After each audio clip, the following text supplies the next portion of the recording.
আল হিকমা agro লিমিটেডের পক্ষ থেকে আপনাদেরকে জানাই স্বাগতম। আজকে আমরা আমাদের সমন্বিত চাষ পদ্ধতি নিয়ে কথা বলবো। তো আমরা আম, পেয়ারা এবং মালটা বাণিজ্যিকভাবে চাষ করেছি। তো আমের বেশ কয়েকটি জাত নিয়ে আমরা কাজ করতেছি।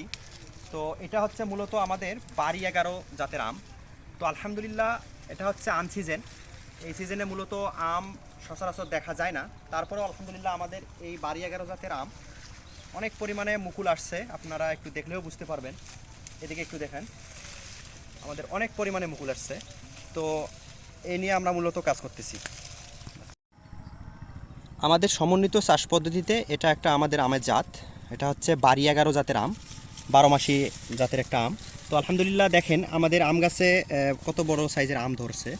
তো এর পাশাপাশি একই গাছে আমাদের মুকুল মুকুল ধরছে, অনেকগুলা মুকুল আলহামদুলিল্লাহ, এবং বিভিন্ন সাইজের ছোট বড় বিভিন্ন সাইজের আম আমাদের কাছে ঝুলে আছে দেখেন। তো এটা নিয়ে আমরা মূলত কাজ করতেছি।